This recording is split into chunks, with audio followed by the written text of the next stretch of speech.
And we're live. Hey, everybody. Thank you for joining us for the 102nd week of the Free Assange Vigil. My name is Andrew Smith, and I have co host Misty Winston with me, and a handful of awesome guests, and maybe one more that'll be jumping in a little bit. But before we get into that, I do want to run through some numbers because we have some really exciting but also some really bad news. It's been 3,836 days of illegal and arbitrary detention for Julian Assange. We have 799 days since the WikiLeaks founder was trafficked from the Ecuadorian embassy after being sold to the US and the UK for a $4.2 billion loan from the International Monetary Fund, the nation of Ecuador. We have 162 days since Vanessa Breitzer's January 6th ruling denying Julian Assange bail, after personally ordering his release on January 4th and ruling no extradition.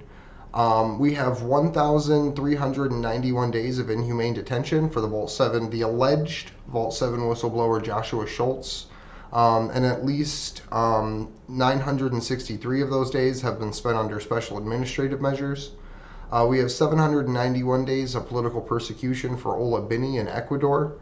Some of the new, very, very disturbing news is it's been 3 days since Commander X was illegally taken out of Mexico and renditioned to the United States. In some good news, we do have 7 days since whistleblower Reality Winner was moved into house arrest and is expected to be fully free on November 23rd this year. We have 453 days of freedom for Chelsea Manning, and we have 101 days of freedom for Jeremy Hammond. And we'll cover more about Reality and Commander X's situation later on in the show. But I do want to kick it over to you, Misty. How are you today? Hi. I need to correct you on one thing. I was talking while I was muted. I pulled a U. But she is not really going to be free on November 23rd. She will still have this hanging over her head. Yeah. So she needs a pardon. She deserves a pardon. And it's really weird that they have to even ask, a Democratic president to pardon a whistleblower. Any president, really. But yeah, she won't be free. Like this will still hang over her for a while. It's cool that she's out. At first I thought that she was just getting released to a halfway house. And then I learned that she had already, the second she got released to the halfway house, and now she's on home detention. So being being able to be home, that's pretty cool, but she should just be free. It's bullshit. Yeah. So do you want to introduce all of our guests, my dude? Sure. We have Josh and Jordan of the DC Action for Assange crew, DMV. Who are kicking ass. Yeah. And then we have Daniel with the North Carolina crew, who is also kicking ass. Yes. So you guys had probably one of the biggest events yet on the HOMERUN tour in DC on Saturday, I think. Sunday. So do you guys want to talk about that a little bit? Because that was super, super, super exciting. Yeah, it was awesome. There was a really good turnout. It was at this little restaurant, Busboys and Poets. And I think it had the most speakers so far. So there was Marianne Williamson, Chip Gibbons, and Ryan Grimm was on through video, and and of course Gabe and John Shipton. But yeah, it was really cool. The place was packed, and Marianne Williamson opened it up, and I think she did a really great job. She was kind of my favorite speech out of all of them, and she was kind of hosting the event too. But yeah, it was amazing. We got to meet all of them. I got to talk with John Shipton for quite a while. So they're so nice. We were so at least I was. I'll speak for myself, Andrew. I was very scattered, and it was very windy. Shit was blowing everywhere. But yeah, they were just really nice. It was really hot. We need to do inside next time, I think, Andrew. Yeah. In the middle of summer. At least not standing on top of pavement with no shade. That was a little... Well, we had shade, but the wind was ridiculous. Really ridiculous. Our tent almost blew away. Shit was flying everywhere. There were whistles flying in the air. It's fucking nuts. Yeah, it was a lot of fun. My event, my We Are All Assange event that I did in Raleigh, it was the same story. It was like insane. Like the tent I had actually did a whole somersault, like flew. Oh my god! Like I was like, oh man, we're gonna get kicked out. Oh, isn't it fun? This activism stuff is a real blast, guys. Join us. Take someone out of the tent. Who knows? Yeah. But the tour is going really good. And I think it's been really effective in getting more people talking about it. At least in the States, it's kind of hard to ignore them when they're here, you know? I mean, at least in independent media, maybe not. Maybe I'm kind of, has anybody talked about other than like Jimmy Dore and I don't know. Has anybody else? I mean, our friends do, but has like Secular Talk mentioned the tour? Has he tried to get an interview with John and Gabriel Shipton? What's Humanist Report doing? You know what I'm saying? Like, where's TYT? You don't want to interview John and Gabriel Shipton? That seems weird to me. You know, they're in the United States touring the country for a journalist who's being, it's just weird. It kind of that feels people like don't talk about it. Maybe they're even still hung up on like 2016. Like why else would they not be talking about it? Like are they trying not to piss off their Hillary fan viewers or whatever? Like seriously, there's no other reason not to be talking about the most prolific journalists of all of our lifetimes and probably even history. I mean, and I actually just at this past Sunday, I learned something very interesting, that WikiLeaks, in all of its, I believe, 11 years that it's been open as doing reporting, it has not issued a single retraction for any story. That's crazy. They've never even been challenged in court. There's never been a challenge in court. I'm so glad you brought that up, because that's what I wish people would understand. And I try to say this a lot. I think I said it in my speech at the event that we just did. What Julian Assange and WikiLeaks offers to us is source documentation.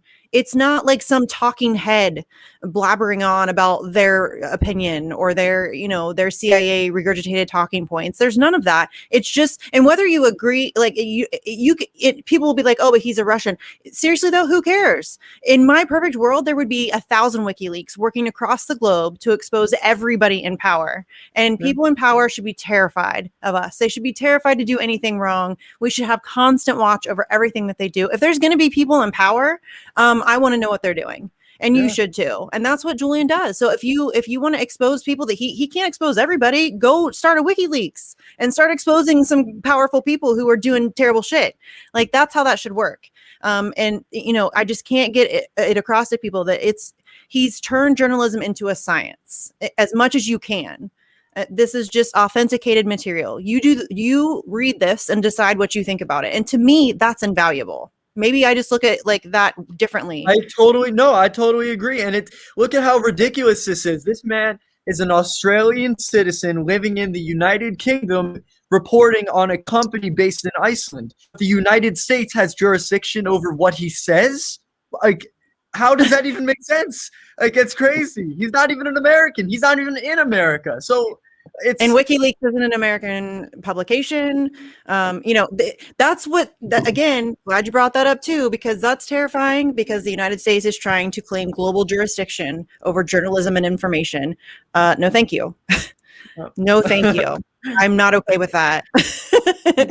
No, thank you. I mean, Daniel, what do you think? Like, what's your take on that? Seriously, what is happening? Is it just me? No, it's insanity. I mean, I don't know what it's going to take to get more people to pay attention or to actually get upset about it. Like you said about the people not speaking about it. Like, for example, this came up at our event in DC, or the event I went to in DC. The squad and AOC in particular came up. And I mean, somebody there kind of was like letting them off the hook, or saying that she was an ally in this, and she had made a comment on Julian Assange, which that's not true. I honestly wanted to go back to the interview she did with Jeremy Scahill, because she most definitely did not make. That's the only thing she's ever said too. Right. Is I have concerns. Right. Okay. Right. Which I mean, that's not helping anything. By you say it, you make it sound like, well, there might be something a little not right with it, or kind of shady about this, and there is absolutely no reason to not. Okay, not even just not support Julian Assange. You don't have to support Julian Assange. There's no reason to not be against what's happening to him.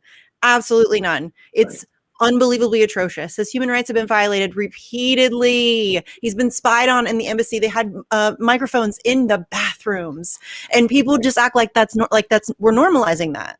We're like, okay, that's a normal thing. He's up against the most powerful empire on planet Earth, and his meetings with his lawyers are being spied upon by the people who he's up against. In what world is that fair? That's not okay. It makes sense to me, considering, especially in this area, like this is already a surveillance area, like DC Metro, like DMV. We are surveilled all the time. It is so normal, and all these kids are growing up in a world where they have like the Ring doorbells and the Amazons and the kitchens. You have no privacy. We have no privacy. So normal. So it makes sense, and they're using. I mean, it's the culture of it all. It's a surveillance culture, and so when we talk about the things that they're doing to Julian Assange now, they're just like, well, I don't know, and if they don't know enough about this situation.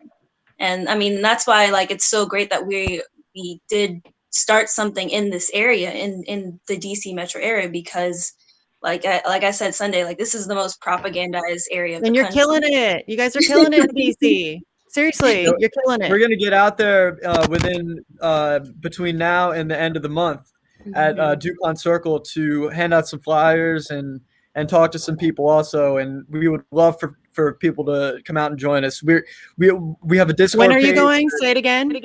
Between the next couple weeks, Okay. between either next weekend or middle of the week. We're not sure yet, but probably going to be next weekend. But we have a Discord page, and we also have a Twitter and an Instagram. So we're going to send all that information out. But we would love for people to come out there and talk with people who are ignorant about this and test your own knowledge. Even, I mean, that's every time I talk about Assange, especially even right now, I learned something new. I mean, it's fascinating. It's just very complex, really. It's over a decade of just bullshit. It really is. Like, just I think, well, on our stream last time with Franco, we went over all the dates and the cases, and it's just like, what the fuck is he? What we couldn't even figure out what he's even being charged for.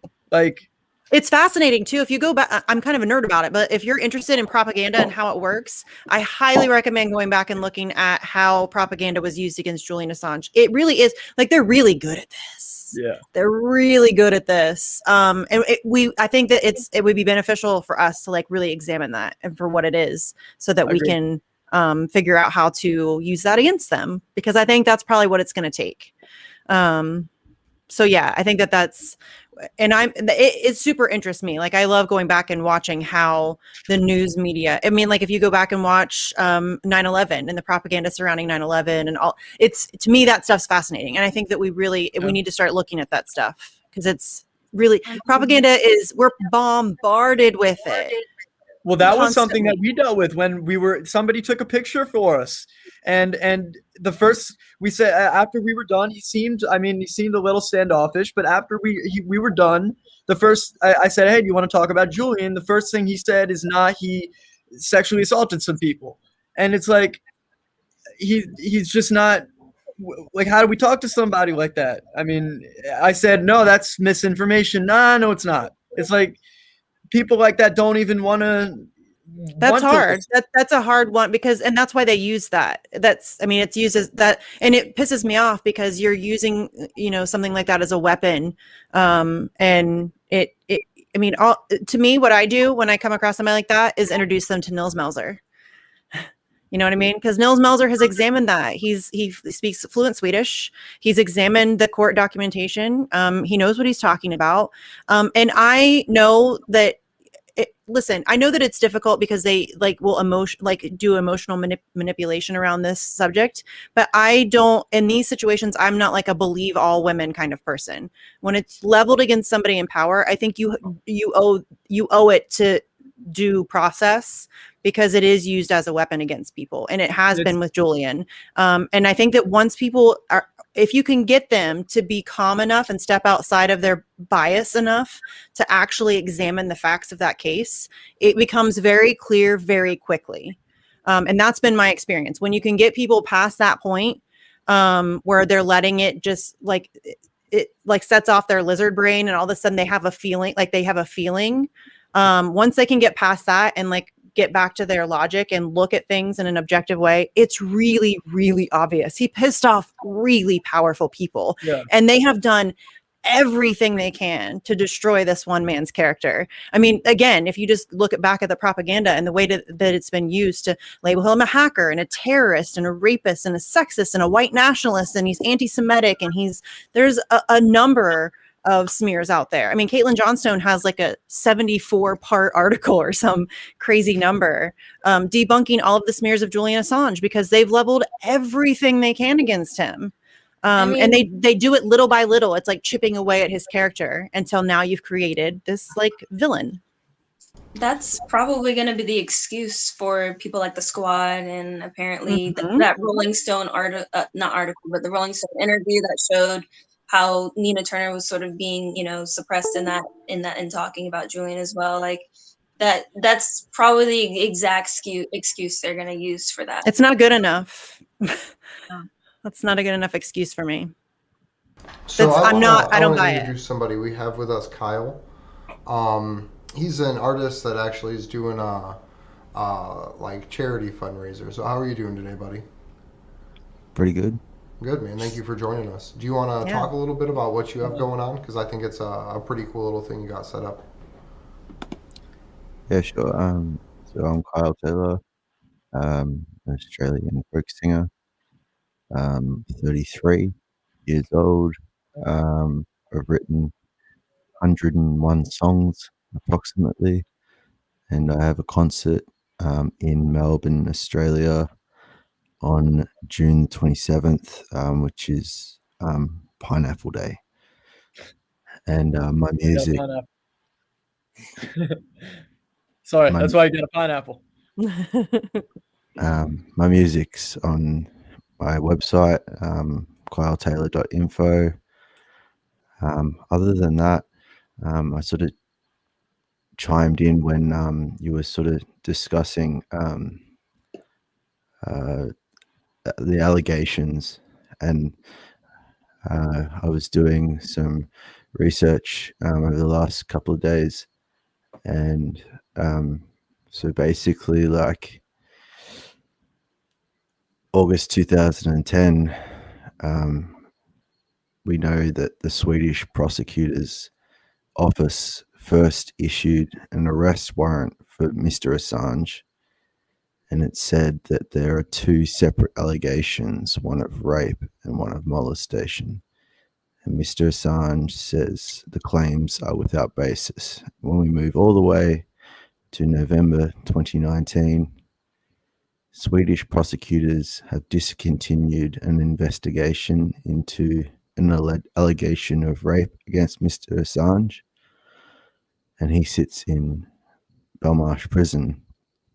And I was at a cafe this morning, and I was sitting down having a lovely meal, and I wrote one personal opinion piece, and it basically says that many people praise him for sharing the truth, but when the truth is exposed, it is perceived by elected officials as a crime. But when a crime is perceived before a verdict, then there is no such thing as innocence before proven guilty. To say that what he has done is espionage before actually proven in courts is exposing an innocent. And who says he has committed espionage is exposing an innocent man and his family and supporters to convince a world of people that he is innocent, of which he is, and always has been innocent. But if you don't believe me, you must think you are right and are leaving an innocent man to die in prison over exposing a legal matter that is defenseman matters to fix within their culture. And I think it's time to restart and have a fresh approach and release Julian now. Here in Australia, we're just taking things in our stride. And I have written songs to support ideas all around the world. And it was in April 2019, I wrote and recorded my original song, Free Assange. And I want to say thank you to the many people who have listened to my music. And it is a godsend and an interesting way to have become part of your lives.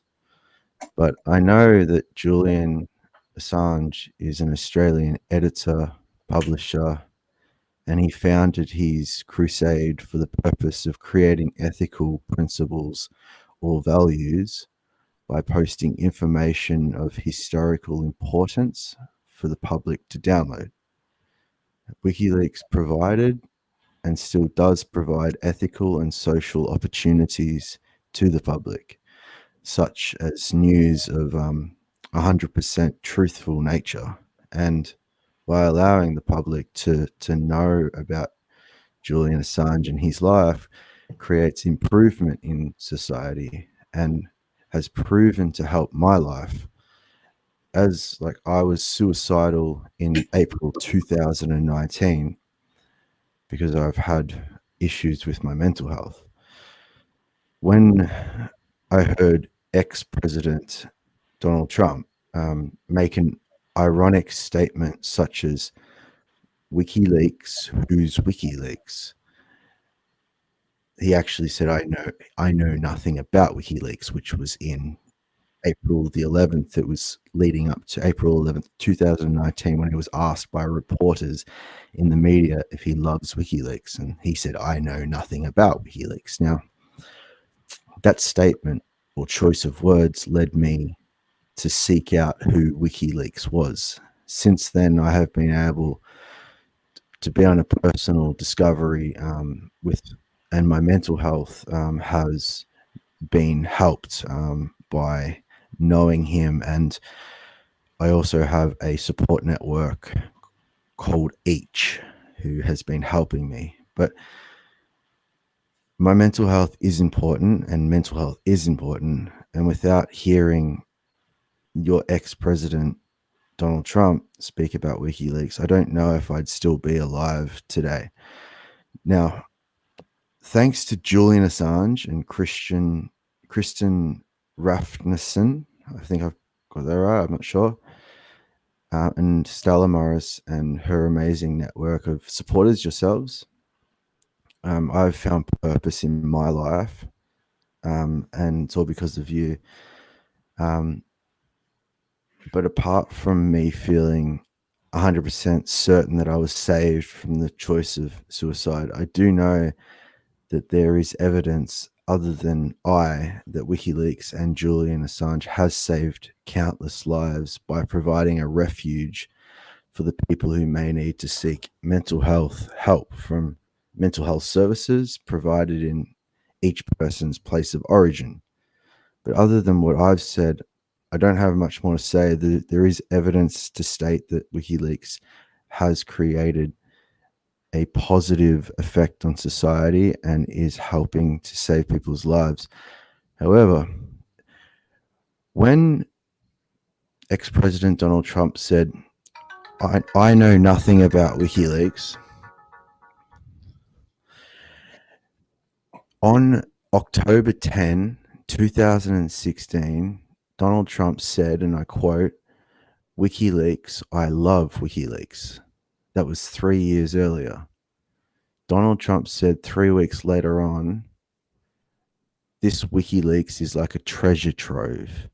He also said, boy, I love reading those WikiLeaks on November 4th, 2016. So Donald Trump did know what WikiLeaks is. In fact, the month before the 2016 election, when ex-President Donald Trump was sworn into office, he had mentioned the word WikiLeaks at least 141 times as recorded by MSNBC. But I'm just going to keep my lips shut tight and leave it up to you to explain to me why it is ex-President Donald Trump said in April 2019 that he knows nothing about WikiLeaks. If that is not proof of one little lie, then I do not know what is a lie. He's a known liar, fam. Like he's That a is- known. That's what he does. It was in that month of April I told you that I heard about this. Now, obviously, I wrote all this down. It's on my wall here, just stuck up here. And I was writing down like basically his whole life since he sought asylum at the embassy to avoid extradition to Sweden on rape and allegations that he denied. But after his arrest, he was sentenced to 50 weeks in jail for breaching his bail conditions and is currently being held, obviously, in London. If he is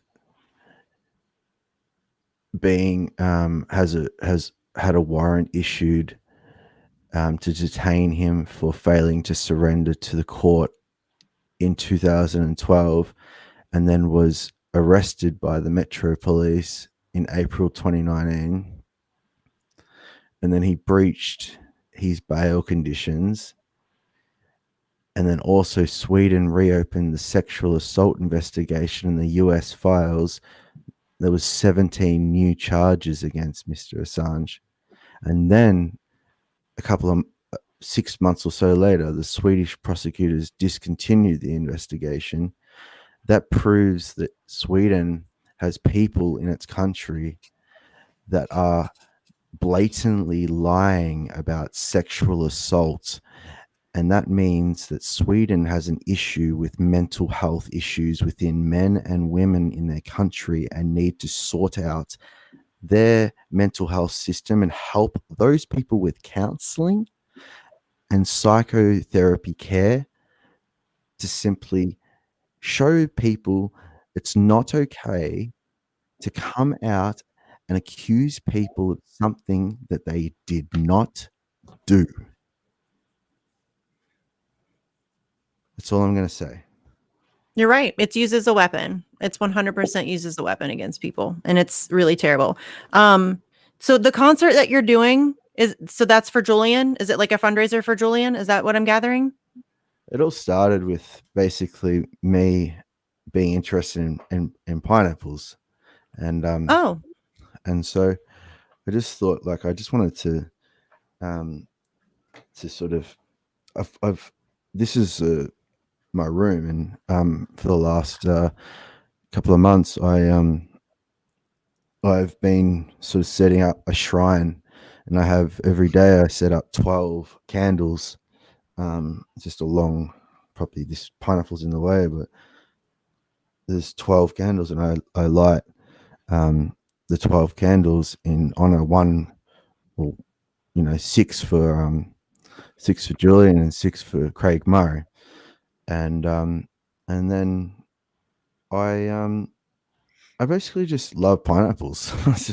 And the day sort of started off as just trying to celebrate Pineapple Day, and then I was like interested in trying to raise money, but I found out about Mr. Shipton's fundraiser, and I thought, well, I can do my small bit, just like yourself, Misty. with what you've been doing, and that's excellent what you've been doing. So I just wanted to light some candles while we're talking, if that's okay. Sure, go for it. Well, just Don't burn your house down or anything. That would be bad. All right. Andrew, do you have anything that we need to go over while he's lighting candles? I'm muted. Hold on. Andrew? Sorry, I was muted. Oh. Dude, the king of the mute. Right. I For do want to real. talk about the rest of the home run tour though, because there is a Yeah, bunch can of we do that real stops quick? left. Yeah. And you can find the link to the tour down below. But so far It is they've gone through. AssangeDefense.org/tour. Yep. Or HOMERUN4JULIAN.com. FOR or FOR or the number 4. So far they've gone through Miami, Boston, New York, Philadelphia, DC, Columbus.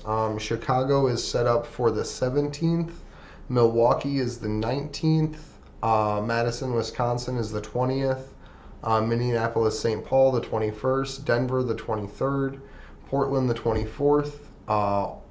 Oakland the 26th. San Francisco the 27th. Los Angeles the 28th and 29th. And then back to DC for June 30th and July 1st. I think that the days that they're doing 2 days, they're trying to also get meetings with any like congressional leaders in the area or whatever. Just trying to reach out to anybody that we can at this point. Just trying to make noise at all in any way, shape, or form. So yeah, everybody will, if you in the chat, share the link to all the tour dates. Also, Gabriel Shipton's on Twitter now. I know that they've been trying to like get some of his follower count up so that he can keep updating people. I don't know if his handle is just his name. I'm trying to look it up real quick. I've got it here. Yeah, it's Gabriel Shipton. Is his handle. So go and follow him. He'll have updates on the tour. I mean, obviously they're busy right now, so I don't know that he's tweeting a whole lot right now. But yeah, that's just another place where you can go for updates and information and stuff. Yeah. What else do we have? Columbus was awesome. We just did ours yesterday. I guess we can talk about that. It was a lot of fun. Yeah, it was. I'm very sunburnt.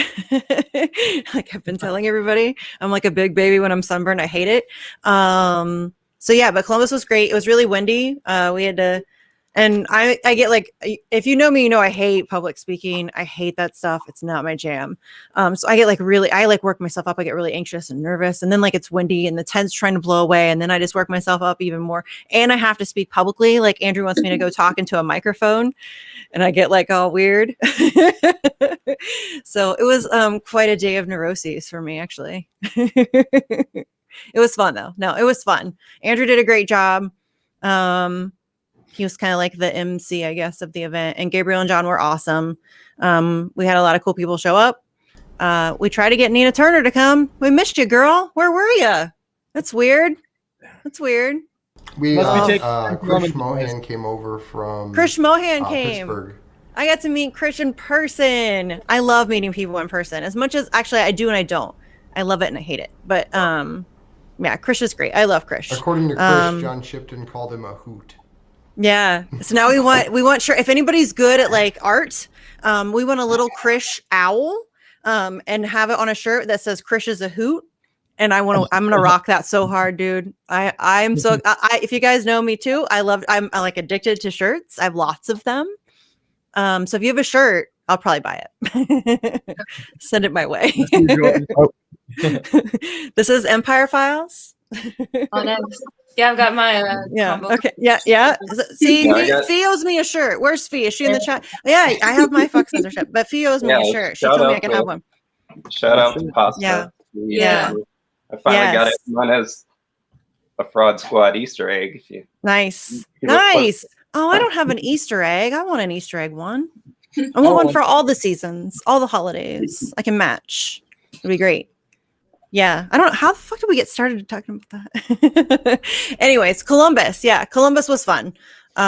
We got through it. I wish more people would show up. you know, that's kind of the struggle everywhere. I mean, Just we getting did people to pretty good care. for a Monday afternoon. We did, We had like, yeah, a Monday. Yeah, I we would did say pretty we had good. about 40 people, like give or take 2 or 3. Yeah, Yeah. yeah. Taylor came. We forgot to mention Taylor. Taylor Hudak came.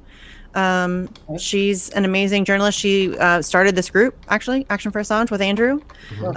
So it was cool to have her there, and she gave a speech too. She's doing great work on, what is it, Activism Munich, right? Activism Munich. Okay. Yeah. So that was cool to have her there. Yeah. So do you guys want to talk about a little bit about what you guys have done in DC so far? Because you've been a group for like 3 months-ish, since around the And you guys have already done a Clovers ton. Assange time. Yeah. Yeah. So we've mostly, as Josh said earlier, we went to DuPont Circle. I myself, I made my own little "Ask Me About Assange" poster that just basically says that in big letters, and it's actually been pretty useful. And people, I've had a lot of conversations. Josh and I, the last time we were out, we had a lot of conversations with people just sitting at the DuPont Circle fountain, and you know, we even with people who have like Biden gear head to toe, you know, like we've been able to have just conversations just to talk about him, because end of the day, they've sort of, the media has really scrubbed him. Like, at least here, they like, well, yeah, I mean, they've smeared and scrubbed him. And so like, we're definitely trying to work with the people who just simply, you know, don't really know about him, and of course debunking the smears as we go along. And so yeah, we Josh and I, we put posters up, like flyers up on the I don't know what they're called, the lights and everything, and we taped them up everywhere. Yeah. With Mary along, and Josh's dog. And also we have some free Mumia flyers. Mumia is a former Black Panther who's been in jail for over 30 years for killing a police officer, which he did not do, but here we are. And so we've been working with PACA, which is PACA DMV, which is a Black liberation group based in DC as well. And we hope to work with them more soon, for sure. They have like book meetings every night, or not every night, every Tuesday, Tuesday or Thursday, at least twice a month. And I attended their book night. It was more on like gentrification in DC, just talking about that. And so I think just building this coalition of people who care about liberation in the DC area is so important, because that city is getting turned into a smart city without people giving consent, for sure. Like, because I do food delivery up there, and so like my phone goes absolutely crazy. Sometimes I just have to avoid it. And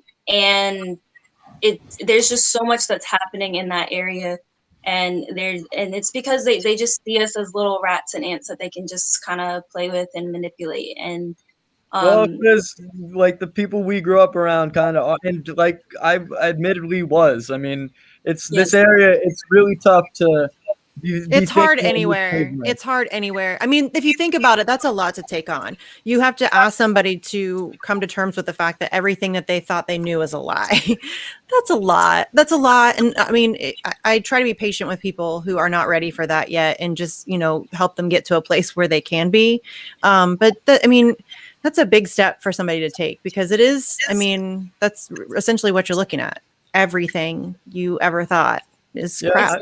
Even my dad has come a long way. Just talking about my own personal experience. My dad used to be Bill Clinton's special counsel, right? So he went to school with Hillary, right? Like he was. This is a guy who is to this day still a Clinton liberal Democrat, and I have been able to talk to him from thinking he actually had a couple emails released in the WikiLeaks thing, but I actually went from having him thinking that was like cyber terrorism, right? And all the crazy shit. He ruined the election. He helped Donald Trump, whatever. Assange is with Putin, whatever. To now, I put him in contact. He came to the event this Sunday, and he spoke with John Shipton and Gabriel Shipton, about getting in contact with Julian's lawyers to hopefully help with the legal case, right? So people can change, but it does this area. I don't mean to think. I don't mean to create a make it that it's more significant or any way, but I think this area is significant because there's so many government jobs centralized around the DC area, and you don't want to bite the hand that feeds you, right? That's the expression, and I mean I could understand if I were them, right? Not even wanting to look at this information about the sexual assaults or just not past the surface. Why would I, right? I mean, Yeah, I mean, with the most of the people that I knew and grew up with, like now they have jobs that are, you know, dedicated towards maintaining the status quo, like at a deep level, like all up in DC, whether it be socially or economically. Like they're caught up in the system, and you know, who knows whatever butterfly effect that got me off of that path. But you know, it's really. We need a lot more people to have it, though. We need like mass awakening on a grand scale quickly. Yeah, I think it's happening in some way. There's a big momentum. I mean, I'm feeling it. The fact that we packed out Busboy and Poets, that was really amazing. And I felt the energy in the room of people just being like, enough is enough. Because like my question that I asked during the event was, you know, what can we do that is more than just trying to appeal to Joe Biden and Merrick Garland's humanity on this issue? Like, because and I understand the difficulty of answering that question, but I'm just like, what do we have? What leverage can we use? Like, what kind of force of energy can we push into this movement? Because I mean, it's an urgent situation. Like this Julian is slowly dying. Like they said that multiple times on the slow motion execution. Exactly. But a lot of the solutions that were being passed around were like incrementalism, like we're trying to pass tax cuts or tax, you know, reform or something. So I mean, and I get why it's hard to answer that question, but it's, you know, it's getting to that point of desperation. Is it? what can we do? I feel that all the time. I feel that all the time, girl. Don't you worry. I'm right there with you.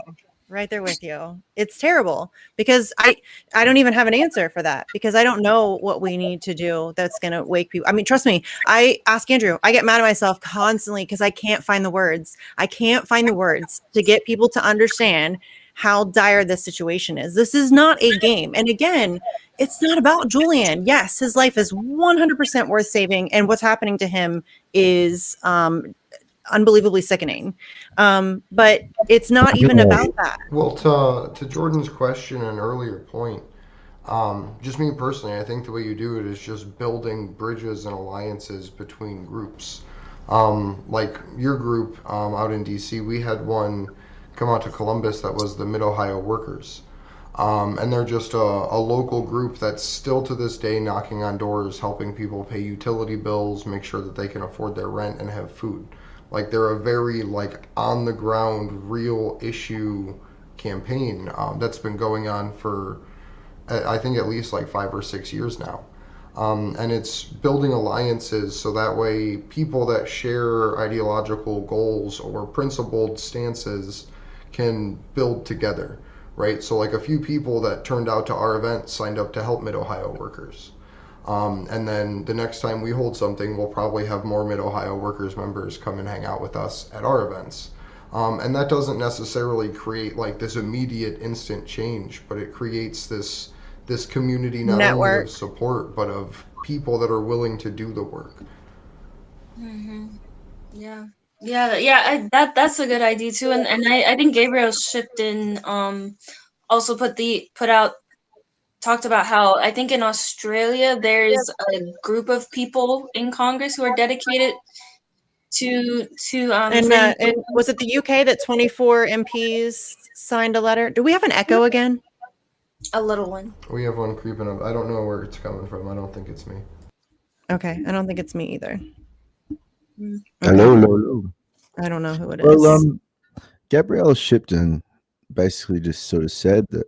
I think one of you might have said, "What can?" I think it was you, Misty. Said like, "What could we do more?" And asking major news outlets to push, to talk more about it. But currently in Australia, like we we've had like we have like a Greens party, which our Greens party is sort of sides with Labor, which is the red party, and then you've got the blue party, the Liberals, and then you have the I suppose the coal mining sort of guy, Clive Palmer, who runs the Nationals, who they sort of side with the Liberals.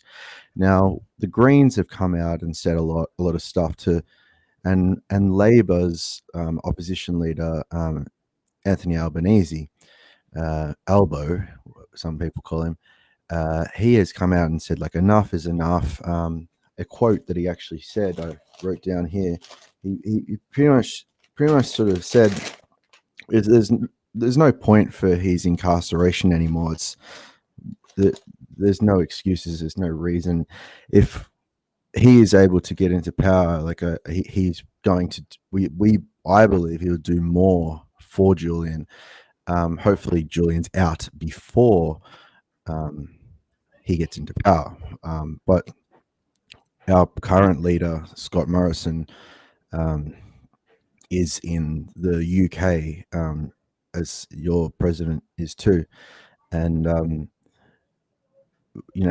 they're talking about deals for free trade and all these things, but there's no major news networks talking about Julian's support. And occasionally you'll see in Twitter like a trending thing for Julian, or all we see is our support networks all through our timelines and things like that, where Stella Morris might say things like, the prosecuting journalistic practices as if they are crimes, is a Trump Pompeo bar policy. And she says that Mr. Joseph Biden must end that dark legacy that was brought on by that era of lies and corruption, which honestly, it's at the point it's just laughable from my Australian point of view. It's not against any U5 people. It's just silly men who just do silly things. And Assange's indictment is the single greatest threat to your First Amendment, I hear. And I mean, what is your view on all of that? There's no question. I agree. No question whatsoever. This would be the first journalist ever charged under the Espionage Act in history. Yeah. That's a huge step. That sets a legal precedence that I want nothing to do with. Yeah, that's dangerous. I mean, we talk about that a lot, actually, because I think that's kind of where I was going with my rant earlier, that it's not just about Julian. This is about the fact that there's no coming back from that, really. I just don't see you're handing over your First Amendment right at that point. It's over. You don't have it anymore. I mean, we barely have it now. Let's be real. We barely have it now. Look at what happened with the First Amendment is. The First Amendment is freedom of speech, freedom of press, freedom of religion, freedom of assembly, freedom to redress your government. It's like all of those, like, that's it. Like, that really is it. It's the first, like, there's a joke there. It's the First Amendment for a reason. It's the, like, to me, it also includes the right to protest, right? Yeah, I said freedom to assemble, but yeah, right to protest. I missed that. Yeah. Yeah. On point. Like right now, have you heard of friendly Geordies in America? No. Can you say that a bit louder, please? So friendly Geordies. Friendly Jordans, Air Jordans. Friendly Geordies. No, I don't think I've heard of that. So I don't think he has been. He's a comedian, and oh, okay. we have we have Friendly Geordies, we have a man named Isaac Butterfield, and a lot of other. But these two guys are on YouTube fairly regularly, and in the last few months, Jordan Shanks from Friendly Geordies, the host, has been talking and sort of just making comedy about an IC, a second in charge of the New South Wales state, and he has nicknamed this second in charge guy Bruz, like Bruz brother, and he calls him an Italian wog, and it's got to the point where this man has decided to sue Friendly Geordies, and it's at a point now where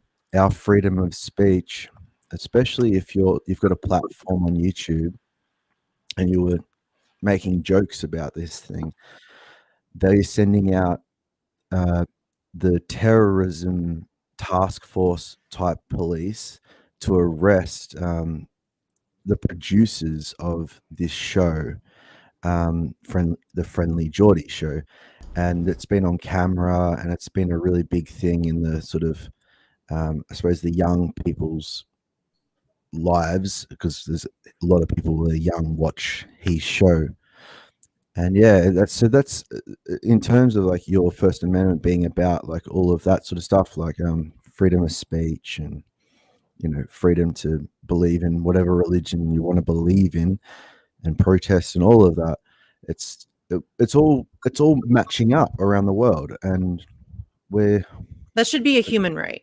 I mean, to me, those are all like human rights. The one thing that I feel like I'm connected to really closely at the moment is like it's starting to feel biblical, this whole thing with Julian.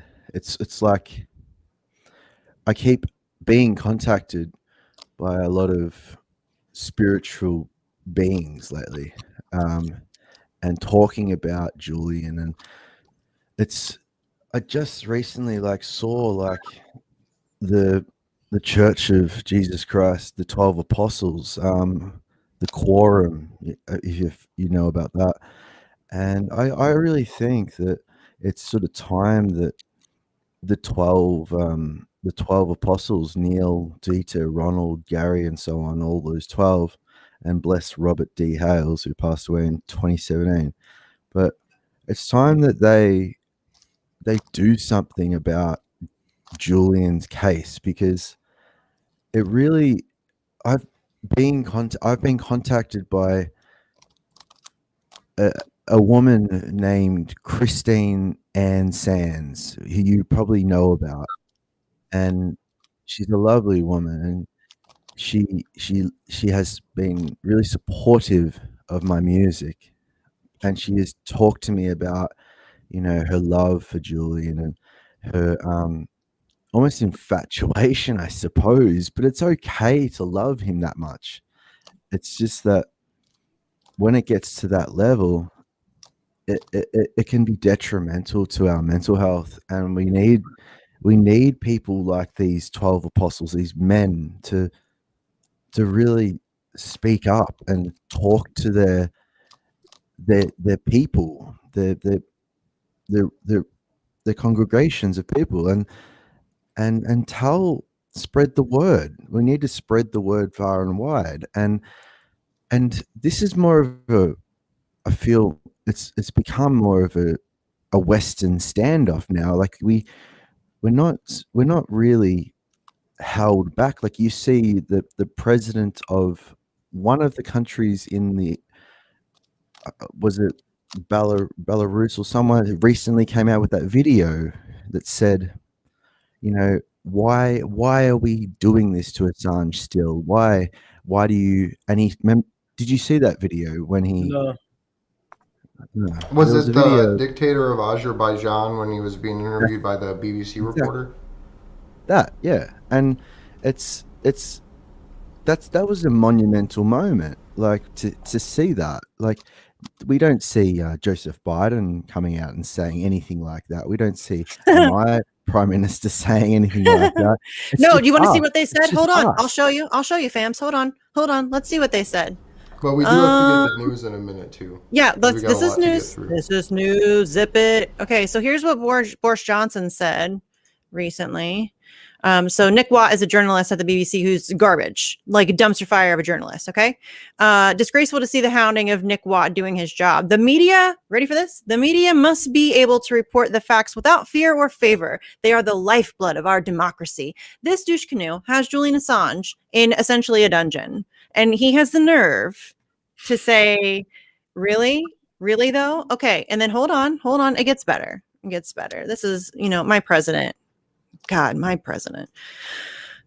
Joe Biden. Democracy thrives when the infrastructure of democracy is strong, when people have the right to vote freely, fairly, and conveniently, when a free and independent press pursues the truth, when the law applies equally to everyone, regardless of who they are or what they look like. Where the fuck does he live? None of that happens in the United States of America. Least of all, dude, does he realize that right now he could end this? He could end this. Right now, Joe Biden could end this, and Julian Assange could walk out the door. He has said the right things, but I know it's a show. That's the point. When share the truth is shared knowledge. So the idea that us 6 here might know another 6 people, and we might say Julian is an innocent man. He has not all 17 charges, or how many charges he supposedly has, and espionage is a big talking factor. Like he and I mean the idea that you're innocent until proven guilty, it's been thrown out the window here. Like Julian's family, we look like outlaws in Australia, like to support Julian. You two in America as well. Anybody around the world. If you're in England, the UK, Scotland, whatever, like you look like an outlaw to support Julian. And the thing is, like, if we keep talking and we keep spreading the word and we keep doing the Twitter thing and all that, they're listening to us. The people who are running Joseph Biden's Twitter, the people inside those walls, we're convincing them, we're changing their minds, they are doing something. Like the idea that Gabrielle and John are in America right now and going around with Roger and going to a lot of the community and commercial radio stations there and the rallies and that's positive. That's positive for Julian. Julian would be benefiting off that energy, and we don't know what it's like to sit inside a jail cell. I mean, I don't know. Maybe some of you have been in prison for one night because you got drunk and disorderly or something. I don't know, but the idea is we all probably know someone that has, and we know we hear from them about what it is, what it's like, and it can be excruciating and life changing, and it brings you closer to your spirit and brings you closer. So Julian might be getting tortured, but the strength that he's developing, he gets hope from. He's giving hope to the other prisoners. Like when I went busking at a vigil in Melbourne, and I will be busking at his birthday vigil on the 3rd. And yeah, I'll be singing happy birthday. And one of the guys, Tom, he's an older gentleman who used to work in mental health.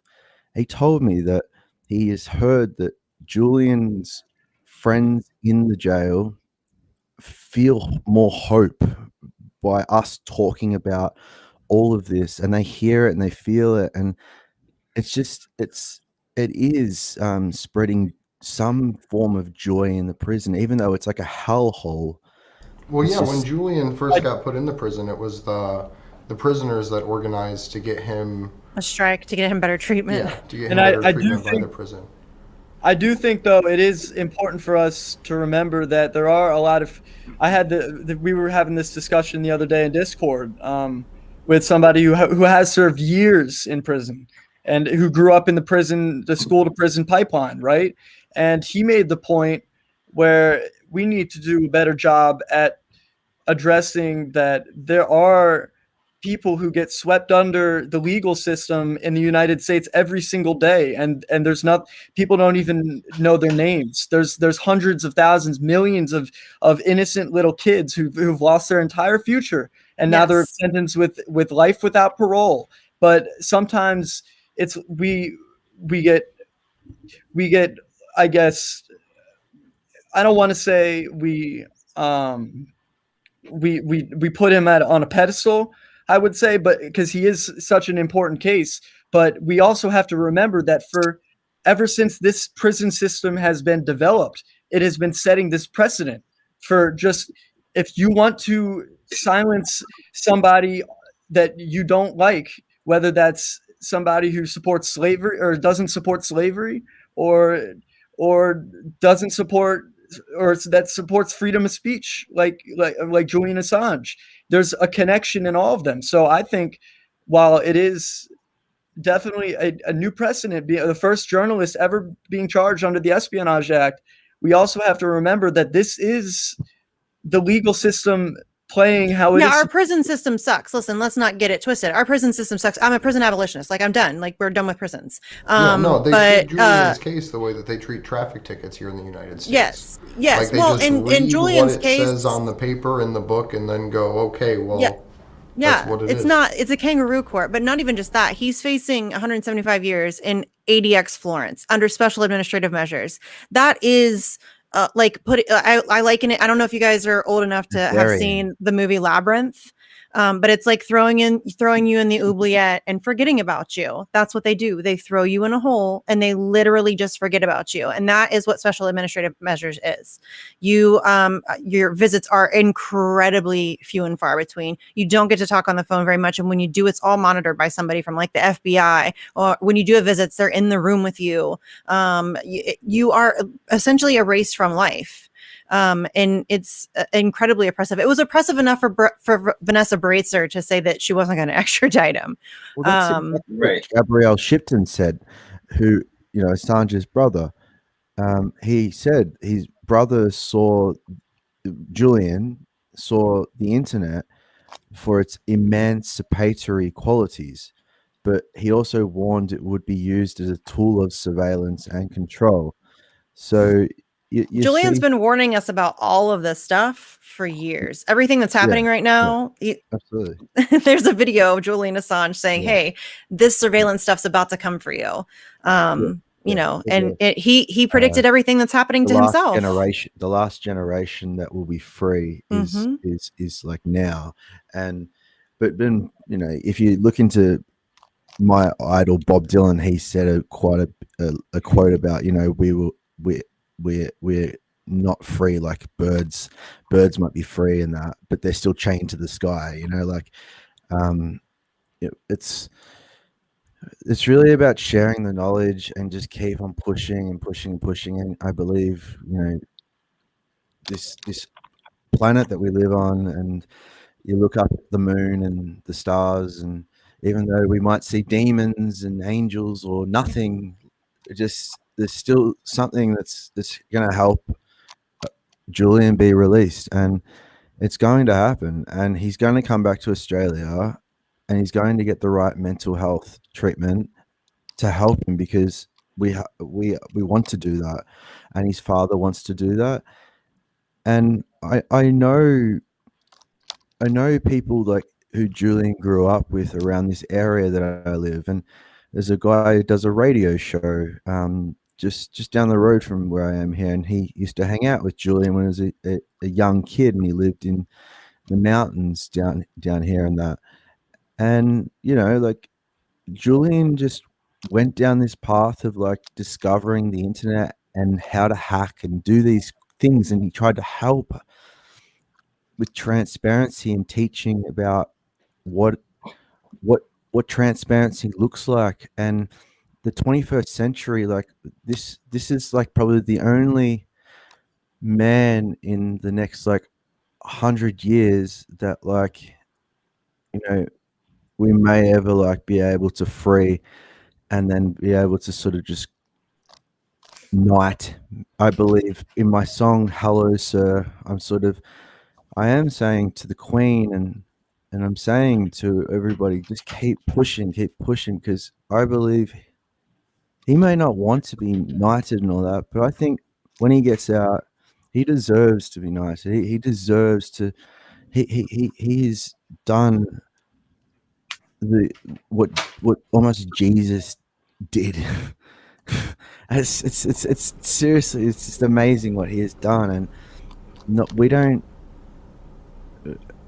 I think it's fair to say that he revolutionized journalism for sure. He has, yeah. There's no question. I don't think anybody can debate that. He revolutionized journalism. He changed the way that journalism works entirely for the rest of for the world.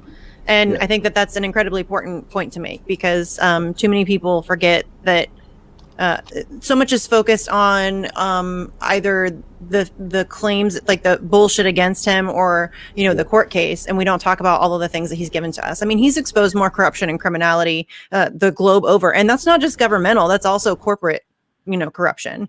And I think probably more than any journalist, maybe more than all journalists combined. I mean, WikiLeaks is, look at the stuff that they've exposed, you guys. And a better record, an immense no retractions. Yeah, perfect record. I mean, come on, give credit where it's due. I don't even care if you don't like Julian Assange. Give credit where the fuck it's due. That's pretty amazing to be able to have. I mean, what, they're like in their 12th year? I don't know. I'm so bad at time. Yeah. Time is weird. Do you mean how long he has been in WikiLeaks? Is 2000. What was it? 2000. Yeah. So the facts here today: August 2010, the Swedish prosecutor's office issued an arrest warrant for Mr. Assange and said that he had 2 separate allegations. So that's kind of where we're around 2010 of August, and like now we're in 2021. So that's 11 years. Oh, we were talking about the WikiLeaks founding, I think. Yeah. It was 2006. Sunshine Press. Yeah. Sunshine Press. Since 2006, they have 2006. They have a perfect record. They've never gotten it right. They've never had to retract a single word that they've ever printed. Nobody has that record. I don't even care. If you don't like Julian Assange, I don't want to hear it. I don't want to hear it right now. Give him his due. That's amazing to me. We have a lot of news that we got to get to. So I would like to thank you guys very much for joining us. If you could, let people know where they can find you and what, if any, events you have coming up next. Yeah, and just thanks for having me. To speak kind of like in summary of what we were talking about. I got to speak with John Shipton at the event, and he, because at our event in North Carolina, Ray McGovern let us know that Julian Assange is still in good spirits, which I just think is so incredible with all that he's been through. And I asked John Shipton about that, and he said that he is, especially when he sees the actions happening. So to speak what you said, Jordan, like us doing what we're doing that's the best thing. When he sees actions for him, that is what keeps his spirits up. So just to think about. And for me, in North Carolina, I just launched a GoFundMe. We're going to try and get as many billboards up as possible in support of Julian Assange. Thanks to Misty was the inspiration. Thanks to London, Patrick. I think. Yeah, so I can put the link in the chat, and I have a friend. I tweeted it. Tweeted everybody. Retweet it. Share it. Share it. Donate. Donate and share. Thanks so much for having me, guys. Yeah. Thanks for being here. Yay. Okay. Go ahead. Whoever. Go for it. Okay. So yeah, you guys can find us on Twitter, Instagram, Facebook is DC Metro for Assange. And this is a part of, at the Action for Assange group. And and we should be going out within probably the next two weekends out to DuPont Circle. And we plan to do more stuff in the past. We're just really more stuff in the future. We're just trying to get our ground and foundation. We both work, so it's Yeah. No, you listen, we get it. Like, I mean, whatever you can do. The cool thing is that we're seeing it grow. Like, you guys started up in DC, and that's, I mean, we're seeing like Tulsa is new, and like we're like there's a bunch of groups, and that's, I mean, that's Jordan. That's what we need. We need like more of these little groups popping up. We need more people talking about it. And this is how we do that. I mean, just kind of spread like a germ. Yes.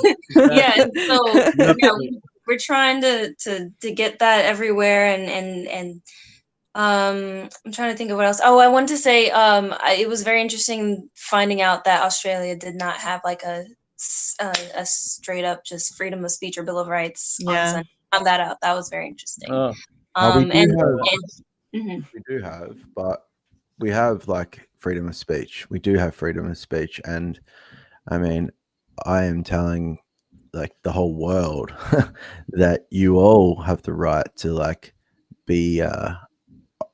You can say what you like, but the thing is, like, we're lucky that America and Australia, we can say quite a lot. But say if you're in maybe if you're in Israel right now or Palestine, if you're gay,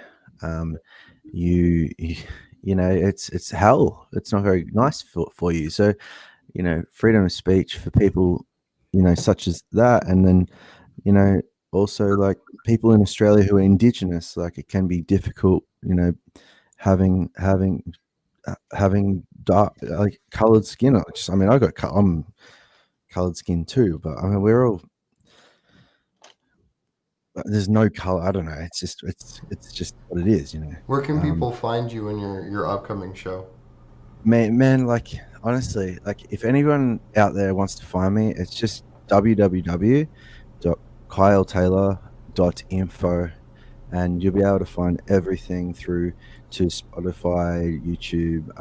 I've just started doing a podcast, and if there's any musicians around the world that want to send me their music, I would love to start listening to it and adding it to the podcast, and sharing it with you all out there, and trying to also have some of you over the phone to chat with me, and we can have a chat about such subjects as human rights issues, or just a simple thing as like what your favorite fruit is or whatever. So yeah, it's just a very chilled podcast, and other than that, like, thank you so much for like allowing me to come on to Action for Assange and speaking with you all and letting me listen to everything that's on your minds. And thank you so much for the invite. And if I'm invited again, I would love to be involved. Absolutely, thank you. And No what worries. about you, Josh? Where can people find you? With Jordan, everything Jordan said. Easiest outro ever. I'm so jealous.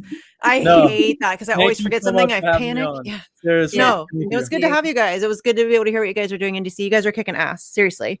So yeah, it was really good to have all you guys next weekend or something in DuPont Circle, and let's talk to some people about Assange. Let's do it. Yay. Thanks, guys. No worries. Thank you. Bye. Got you. All right.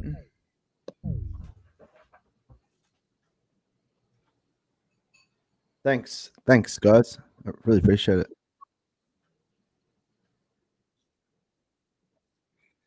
Can we start with reality? Can we start with, like, do we want to go over some of the details of that now that we have some more time?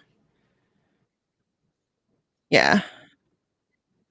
So you're cool with all the stuff I've sent you and stuff like that? Like, in terms of like if you want to, are you editing this at all, or? What? No, we're like, live. We're live right now. Is that what you're talking about? Cool. Yeah, I know you're live. I know you're live, what do you? I don't. That we may. information I sent. Oh yeah. Yeah, we're good. Yeah. All right. Awesome. All right. Well, I'm gonna head off and go and go for a walk. Have a good day. Night. Sorry. Night. Thanks. Thank you for joining us. No worries, brother. Keep going. Okay, so Let me drop the article. are we gonna screen share it, or do you just want to? Yeah, I'll screen share it. Okay. I don't like blow anyone's minds before I have the article up. I have all the slides real quick. So this is by Kevin Gostola over at the Dissenter, the good Kevin. Do you want to kick it off and I'll pick up the second half, Missy? Yeah. Cool. Okay, so do you want to go to the next? There you go. Okay. NSA whistleblower Reality Winner was released from federal prison to a halfway house in San Antonio on June 2nd. She was released 1 week later to home confinement with her family. Home confinement. I kept calling it home detention. Sorry, guys. Prior to her release from Federal Medical Center Carswell in Fort Worth, Texas, the facility confined Reality with five other women in a hospital-sized room for 23 days. Reality was informed it was a COVID-19 quarantine protocol. Billy Winner Davis, who is Reality's mother, told the Dissenter that her daughter received both doses of the vaccine. She was past the 2-week period necessary for the vaccine to become effective. Still, she was locked down with very little contact with the outside world, no recreation, no commissary, just contained to that one room for 23 days. Meals were brought to the room, but for quite a few meals, the facility did not tailor to her meal to meet dietary considerations that were well known to staff. Because Reality had no commissary access, she would go hungry. Quote, it was just another little period of hell for her, but at least she knew she could get through it because she knew she had to get through it in order to be released, unquote, Billy declared. And quote, there was no need for it, end quote. Billy emphasized she still belongs to the Bureau of Prisons, BOP. She is still in federal custody. She's allowed to be at home on home confinement, but she is pretty much confined. She is on an ankle monitor. She is not allowed to leave the residence. She's not allowed to talk to anyone as far as giving interviews. Reality pled guilty to one count of violating the Espionage Act when she disclosed an NSA report to The Intercept. She believed the report contained evidence of Russian hackers targeting United States voter registration systems during the 2016 election. FBI agents raided Reality's home in Augusta, Georgia in June 2017, and when they interrogated her, they did not advise her of her rights before interrogating her. Reality told agents, I feel hopeless, and seeing that information has been contested back and forth in the public domain for so long, trying to figure out, like with everything else that keeps getting released and keeps getting leaked, why isn't this out there? Why can't this be public? So that was actually a conversation that we had after the fact, after everything. We were kind of just grouped up talking about why Reality was in jail in the first place. And my personal opinion isn't that it's because she released information that proved anything. Right. And it's more about just embarrassing the National Security Agency, because if you read through the document, while yes, it does say that it may or may not have been Russia, the larger thing that those 4 pages show is just incompetence, like not even being able to prove where an email came from.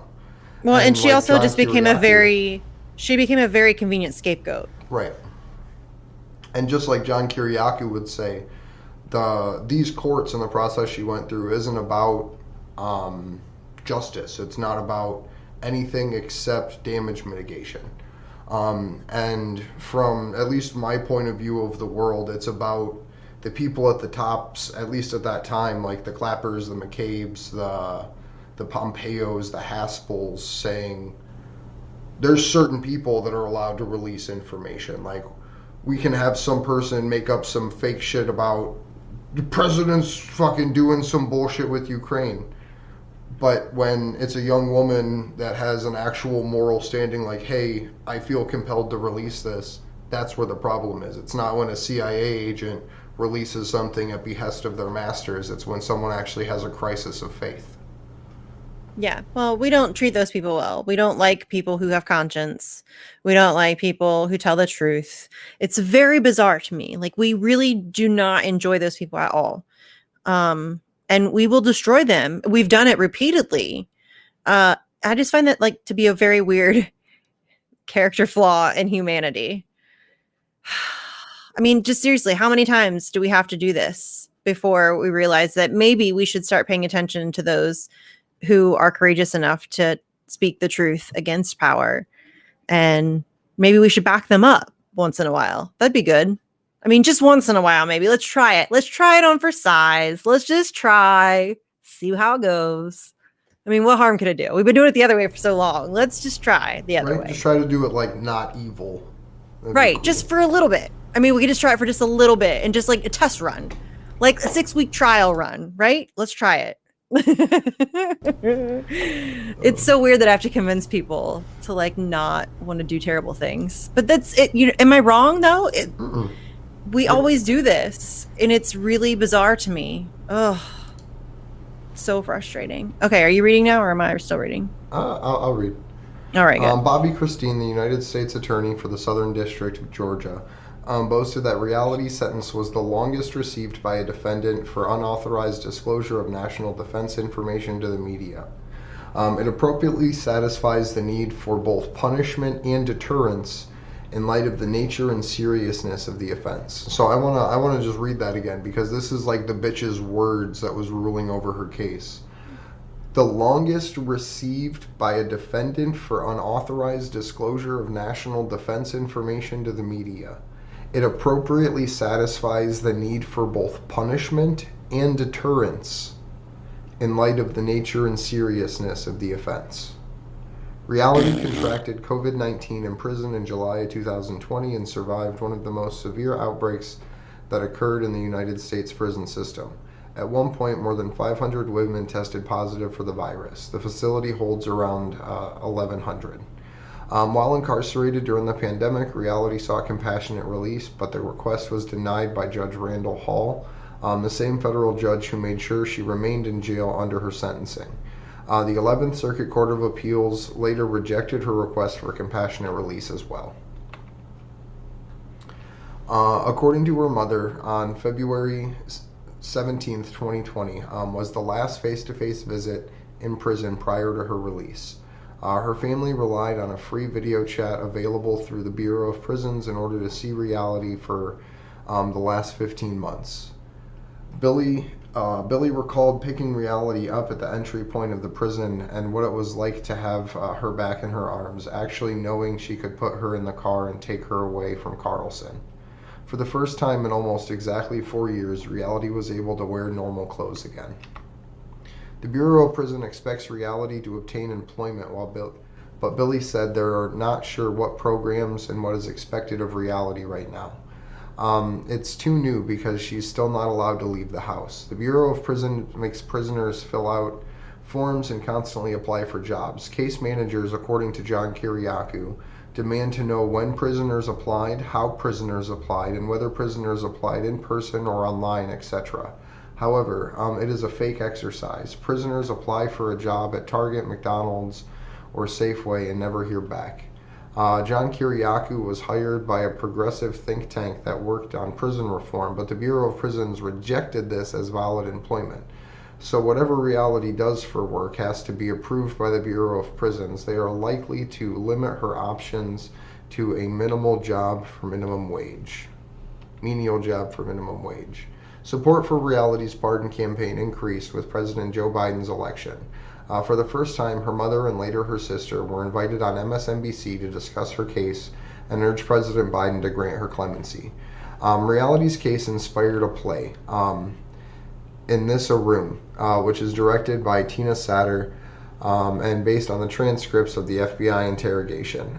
It also was the subject of a documentary by Sona Nekbek, United States versus Reality winner, which premiered on SXSW in March.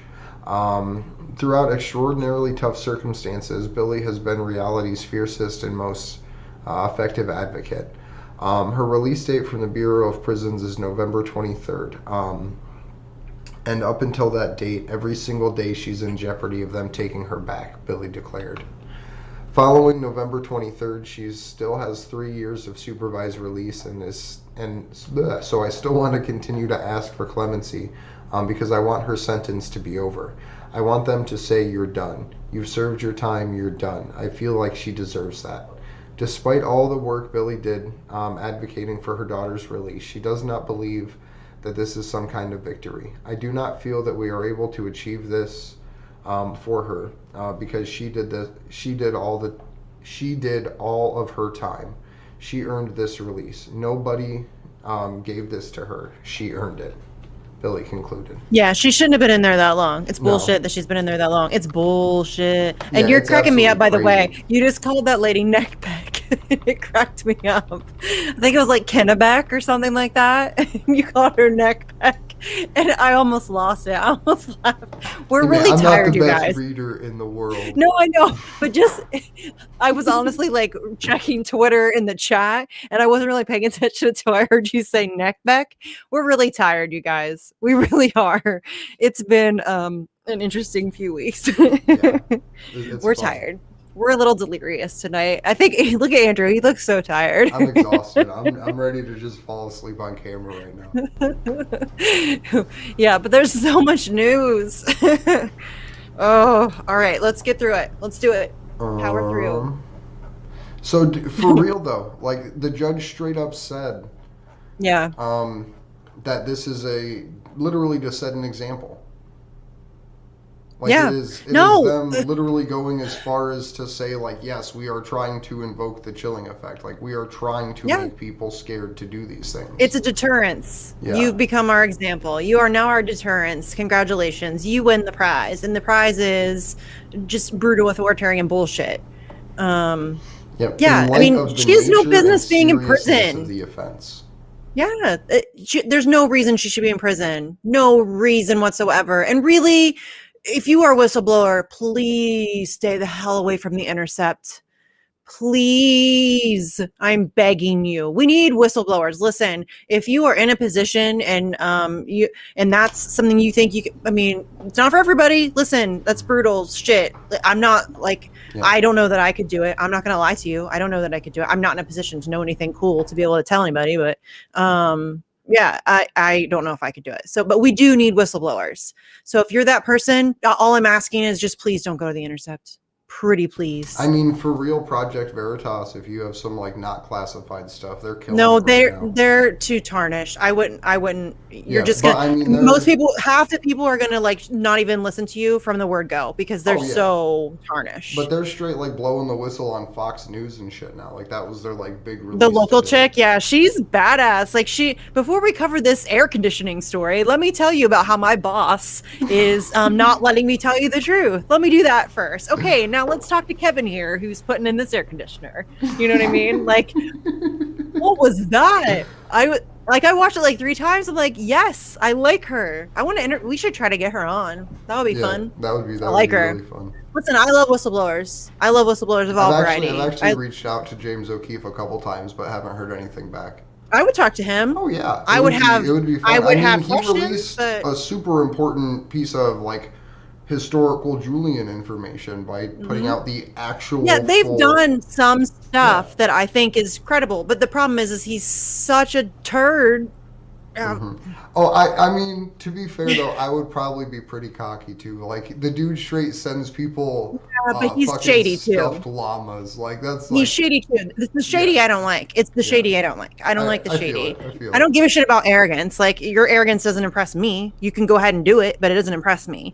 But the shady, I don't like shady. Shady, I don't deal with well. You know what I'm saying?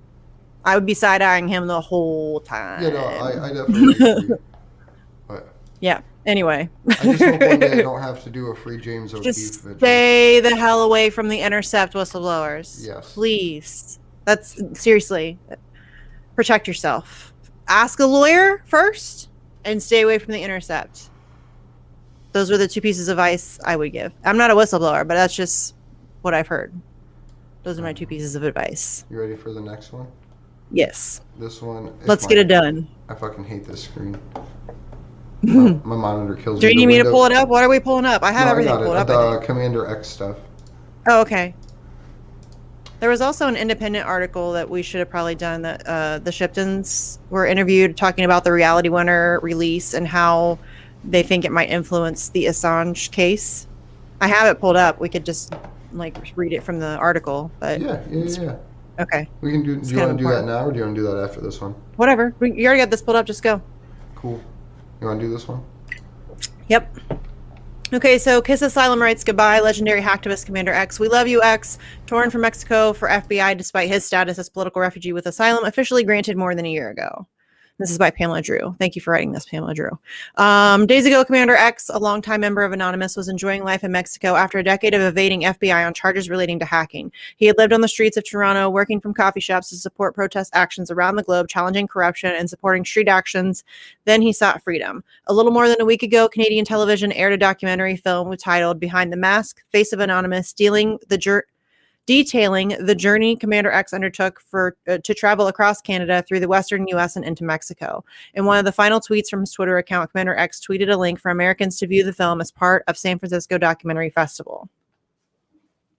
Once in Mexico, Commander X formally petitioned for political asylum, which was granted, making him the first American to have the status in Mexico. Late Friday, the sanctity of that asylum was shattered and details are still sketchy, but it appears Commander X was lured to an immigration office with claims of paperwork issues, then arrested and given to U.S. officials who now have him in FBI custody. Friends of X have started to support Twitter and are using hashtag FreeCommanderX hashtags with their official news account at FreeCommanderX _ and note in the original account without the underscore was used by X supporters during the years he was in Canada. The crew at Slow News Day did an emergency broadcast as soon as news of the arrest began to leak out in the activist community. It's likely mainstream media will have coverage based on FBI press release before long, but the message is clear now. Challenge American power and its Stasi-like forces will hunt you down and resistance will be crushed. For those of us who cherish freedoms and are devastated watching them vanish, with help from prostitutes masquerading as journalists but destroying the Fourth Estate, this is another ominous omen reflecting the vindictive pursuit of those who challenge the Washington establishment and corrupt power structure. Anyone who wants to help with the defense costs to supporters have created a fund. This is one more alarm for the disappearing rule of law and human rights. Anyone who wants to restore our freedoms to the place where they were before September 11th, 2001 attacks gave the Bush-Cheney neocons a blank check to destroy the Constitution under the guise of national security better help to free Assange, where this assault on truth tellers began over a decade ago when WikiLeaks published collateral murder video showing American war crimes that are unpunished while truth tellers are jailed. Only massive public resistance will save us all from a nightmare beyond 1984 Orwell. Hey, we just said that too. Mass public resistance. Mass. We're getting there. It's too slow. I'm not very patient.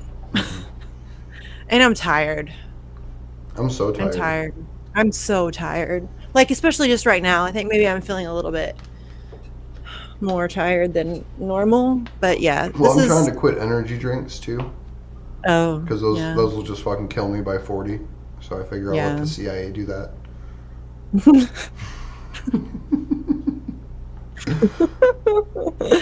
Oh, seriously, we need more help, fams. Talk to your neighbors and your friends and your relatives and your boyfriend and your sister's boyfriend and your boyfriend's sister. And I was seriously encouraged by just the spectrum of people that we had there. Like, yeah, there was that's true. Just a lady that's that was true. walking Can we down talk the about street. that? Yeah, we got a lady that was just walking down the street. We had a Green Party person. We had a Movement for People's Party person. We had a Libertarian Party guy. Mm-hmm. We had the spectrum out there. What there was none of was the fucking representatives that I personally reached out to every member. Or Nina Turner. Let's not forget Nina Turner. I'm gonna keep calling her out. There's no excuse. I'm done with your excuses. I'm done. Politicians don't get a pass. Sorry. I mean, they never did, I guess. I've never given them a pass, but I don't know why I'm acting like that's new. But no excuse. I'll be calling her out all the way up until her election. If she gets elected, I'll be calling her out every day after that. And if that makes you mad, too bad. I don't care. These are the people. I work in the district where she's running, I believe.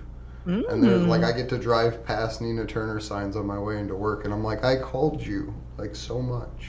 Yeah. Like, I called, I tweeted, I emailed. Yeah, no excuse. I'm done. Seriously. And people will say, like, Jen Perlman will tell her, oh, well, I would tell her not to do that. No, fuck that. No, that's not the right answer. Listen, this is not a game. No. This is not like a game of politics.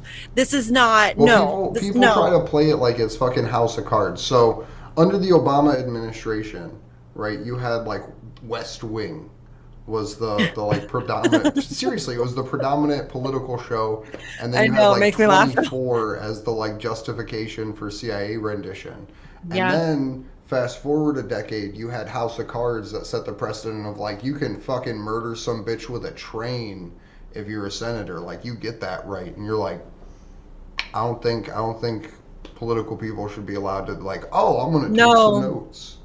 Like train check. No. Listen. We don't have time for that anymore. I don't have time for playing politics. If you want to pretend to be, throw around words like revolution and you want to talk about being a progressive then I'm going to need you to fucking do something. I am tired of your platitudinous bullshit tweets. I don't want to, I'm done. I don't want, what would this mean for you and your family? I don't want to hear another word about it. I do not. I'm so sick of these people. I can't even tell you. Literally, people are dying. And they're like tweeting. That's all they're doing. That's all they're doing. I keep asking, what have they done for you? What have they done for you other than sell you out constantly? And I don't want to hear anymore about how come you don't talk about Republicans, because I know Republicans are douche canoes. They're not on my team. They've never been on my team. I don't like, you know what I'm saying? Like, why would I'm not going to expect, Mitch McConnell to be on my side. It's not a thing, I think. But AOC pretended to be on your side, and she's not. She hasn't done jack shit for you. And that's why you should be more mad at her. It's ridiculous. You just want your friends to stab you in the back? Is that how you think you win something? No. That's how you lose everything, because you're not holding people accountable that are professing to be on your team. Instead, you're making excuses, and there's no more excuses for these people. There's no excuse for silence on Julian Assange. I'm done with it. Silence is complicity at this point. Like, there's no, to not even talk about it. That, to me, again, it's the same thing with the media. This is a massive deal. It is a monumental thing that's happening, historical, and nobody's talking about it. That's weird. That's a weird thing. I mean, this is a journalist being prosecuted under the Espionage Act for the first time ever. Look at the way that the world escalated. So, I think it was October of 2019. No, October 2018. 2019. Reports come out about Chinese slave movements and like their facilities and all of that. Fast forward to December, the first reports of coronavirus circulating through China happen. Fast forward to Julian's trial in February, and there is complete media silence and complicity with the intelligence state narrative. Fast forward And they got to lock out the public. The last day of Julian's trial, when we were all driving home, and the world went coronavirus crazy, or at least the United States did. And it was only after the media had proven that they will take marching orders on a large scale, ignoring Julian's trial, that they were able to roll out such a large mass propaganda campaign. Yeah. Oh, the media. I mean, listen, WikiLeaks has exposed the media for the dumpster fire that it is. I mean, there was dozens of mainstream journalists who were, in the pocket of the Clinton campaign. I mean, to the point where Glenn Thrush is sending articles to the campaign to get approval before he publishes them. I mean, this is the level of corruption that we're talking about. You do not have media. You have state-run propaganda. Period. End of story. Mainstream media is all garbage. Do they occasionally get something right on accident? Yes, absolutely. Do they occasionally get things kind of right or half right, or they get like a right thing? And, yeah, sure, of course. But it's garbage. And that's a real problem.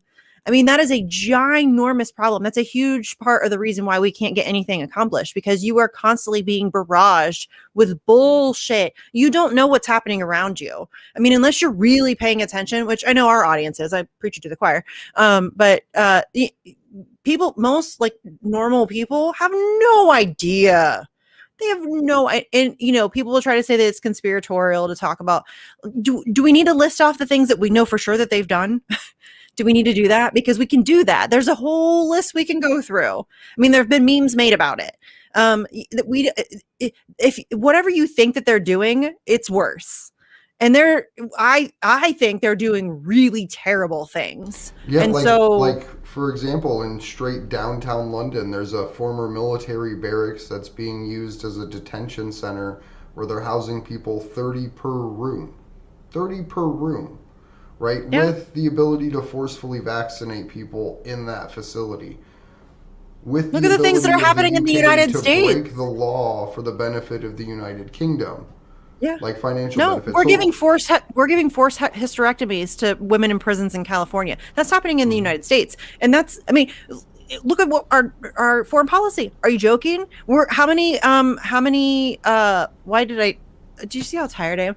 How we have a fucking. how many genocides are we participating in right now? I mean, we have seriously. the man that wrote the modern slavery bills as the leader He's of the the country, president. followed by You guys- the woman that defended it to the point that she got sued by like her own No, but institutions. listen, you guys. In the United States of America in 2021, our choices for president were Donald Trump and Joe Biden. Donald Trump and Joe Biden. Guess what I got invited to? It's not solid yet, but there's What? a big libertarian convention. Yeah, I in got invited Florida. too. Yeah. I got invited first, I think. I'm I pretty hope sure I got so. invited first. You should be I'm pretty sure I did. invited first. I'm But pretty sure I did because he left me to go tell you. Yeah, I'll go. Fuck yeah, I'll go. Yeah. Talk to some libertarians about Julian Assange. Let's roll, homies. it'd be Let's fun. go. Let's And go save press headliner freedom. is fucking Edward Snowden. Yeah, yeah. And I get to hear Edward Snowden. I'm in. I like gave Buy me a myself a ticket. little panic attack earlier today, like thinking about that. I was like, Why? That's like horrifyingly exciting. Oh. Like it's I love it's that. terrifying to me that like I'm one of the people in the world that has to do this. Right. Oh, I know. I get that too sometimes. Like if I ever I don't get on- wanna be if I this ever get on, person. like mainstream media again, like that's my message. Like if I have to be here telling you this, then we're all gonna die. Like do Right. something, please. Oh, somebody else take over. I'm not qualified for this. Ugh, right? Honestly, I don't want to do it. It's stressful. It's painful. Oh, I hurt. it is painful. I'm stressed out all the time. And fucking look at what John and Gabriel are doing, literally going across I know, we shouldn't a complain. third country. We shouldn't complain. Right. We shouldn't complain. It's not my son. It's not my brother. I shouldn't complain. That's honestly when I get really tired and I get really depressed sometimes. Like there are some days that I just cannot. I cannot. It's bad. But I always just think of Julian, or Chelsea, or John Kiriakou, or somebody who's had it way worse than me and has been way more courageous than I could ever be. Listen, I would like to think that I'm that cool. Like I would genuinely like to think I'm that cool, but I'm not sure that I am. That I think takes a you would lot be. of courage. I think you'd be one of those motherfuckers I don't know. that's just like yelling at him Maybe. the whole time. You'd be like, Maybe. "Fuck you!" Like, Maybe. "Fuck you!" Like, get away. I would fuck like to you. think that would be me. I would like to give myself that kind of credit, but I'm not going to say that I am because I don't know, because that takes a lot of balls. And I know that's probably sexist and I'm going to get shit for that too, but it's seriously, it takes courage to do something like that and to come out with information like that. You know what I'm saying? I don't know if I could do that, but yeah, that's when I have to like dig in and take a day off if I have to, or a day and a half or whatever, and just like shake the cobwebs off because I feel very, it gets crowded up there. It's hard to do this stuff and just talk about it all the time. I think that's the hardest part. It's just like a constant barrage of awful. So it can be a lot. So take breaks, fams. If you're out there doing the work, take some breaks. Breathe Take care of every yourself. once in a while. Yeah. Smoke some weed, get high if that's your thing, because that helps me. That helps my anxiety a lot. Helps Tabletop calm my games, brain. Tabletop games? Yeah, like See? Dungeons and Dragons Yeah. type shit. That's the. Whatever you're gonna do, just do it. Don't do it to like excess. Like don't drink too much. Don't slip into heroin or something. That would be bad. Don't do heroin, kids. But whatever you have to do to like shake it off for a second, do it, and do it often, because you're not really worth anything if you're burnt the fuck out. So, who was it? Someone in chat pointed out the one thing that I did absolutely horrible. I What? can't remember who it is, but I was I was trying to lighten the mood a little bit because we had a lot of like intense talking, and I tried to There tell the was a lot. story of the fourth day of Julian's trial where QC Lewis so like tired. called in sick in the wrong apartment, and I couldn't remember his name. Oh, yeah, that was Yeah. grumpy. That Yeah, was yeah, really yeah, yeah. painful. So I apologize to everyone that had to listen to me fumble through forgetting that man's name. Dude, I think we can give you a pass. Do you have any idea how much information we hold in our brains? That hurt me. I'm so bad with names though. Like I can't like. I am too. I'm surprised That's why I I know my can't even name be on mad. a daily basis. Like dates, I No. got you. Names doesn't. I'm happen. pretty good with dates usually. I'm really good at. It's weird. I'm really bad at names unless I meet you, and if I can put my face to a name, then I can remember your name. But like just remembering names, like when we're talking about this stuff, like people I've never met and will never meet, that I find more difficult. But if I see your face, I'll remember who you are. I don't know what that is about my brain, but Did we have there one you more have it. article you wanted to do? Oh yeah, I wanted to do the Shipton's one for sure. Yeah. Okay, let's see. We gotta start clipping these out. here. If you're somebody that wants to help us clip stuff out, hit us up. Or help us do anything really. Yeah. We like help. Help Anything is you would good. like to do. Yeah. If you're good at something and you have some time, hit me up. I got work for you. Okay, so I guess I can break okay, Jesse and I interviewed Tara Reid earlier. And she was curious about Julian Assange, which I love her for doing that. She was actually more concerned for him than she was really about talking about herself. But she wants to get more involved. And I said, oh, don't you worry, girl, I'll put you to work. So if you have some time and you're good at some stuff, let me know. I'll put you to work. I will. I'm very demanding. Oh, I have to register for free though. Okay, but no, I'm not registered. Nope. Okay, so anyways, it's just an article. The Shiptons are just talking about how the reality winner release could possibly influence Julian Assange. And I think that there's something to be said for that because we saw it when the news of Reality's release came out. People immediately started talking about Julian Assange too. And it's kind of like that. They're all kind of linked at this point. Like Snowden and Assange and Chelsea Manning and Daniel Hale, like at least in our circles, if you talk about one, it's almost certain that somebody else is going to come up. And especially when it deals with one of them being released, I think people immediately start thinking about, oh, but what about Ed Snowden? When does he get to come home? Or what about Julian Assange? When does he get to get out? The one that breaks my heart is that Joshua Schultz isn't a common name.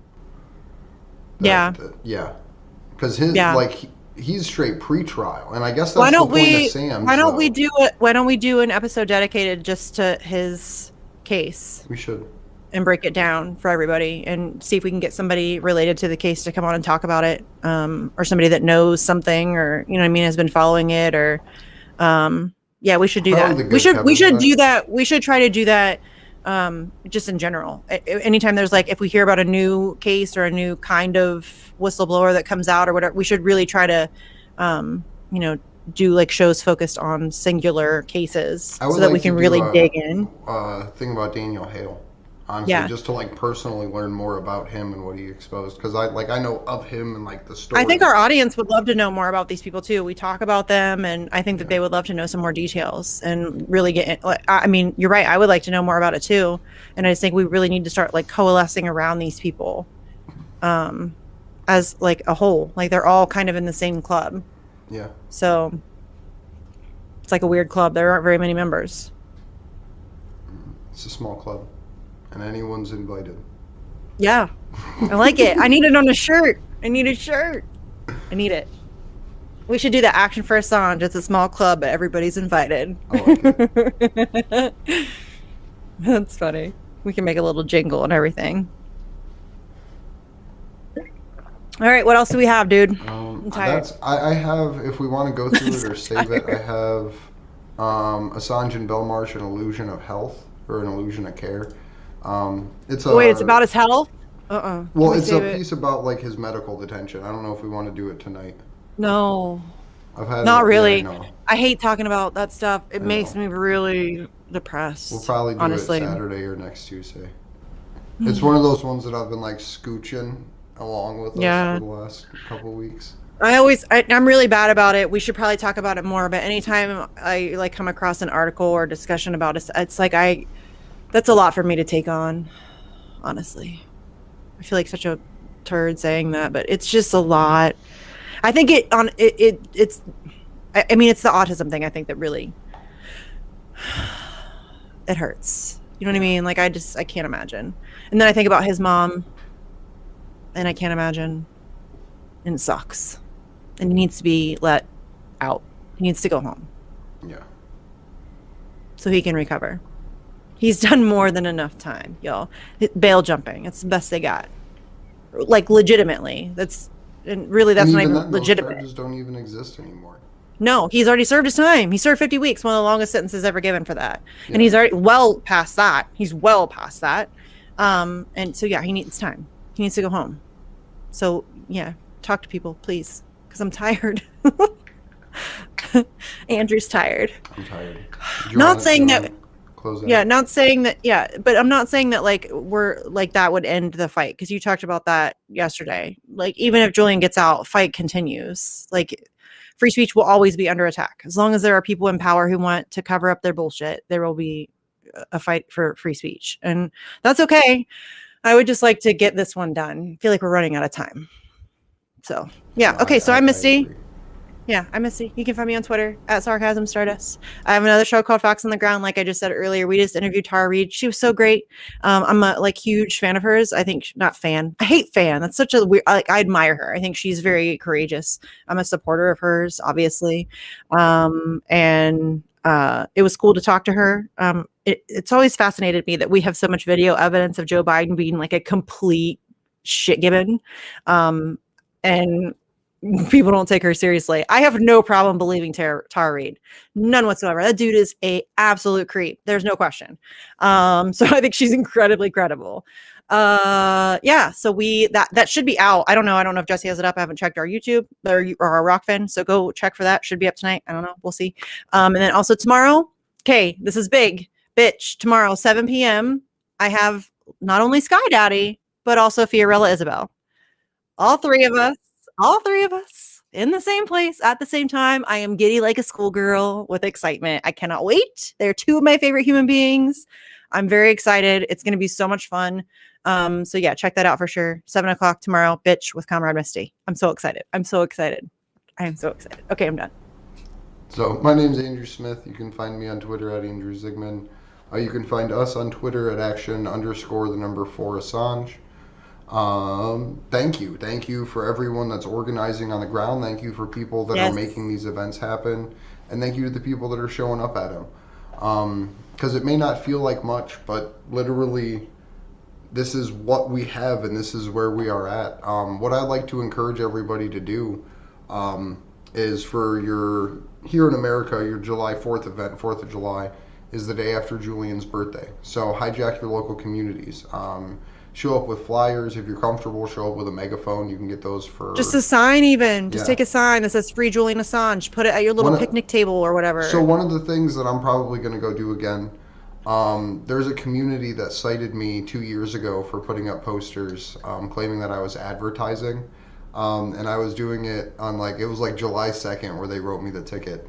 So I might go down there and put some posters up and see if I can't get myself a citation. Another citation? Yeah, just for the giggles, just for the fun of it. See if it'll be the same woman as last time. That's funny. Yeah. But thank you to everybody. Thank you. We're gonna wrap it up now, but please do what you can with the time and money that we all have left.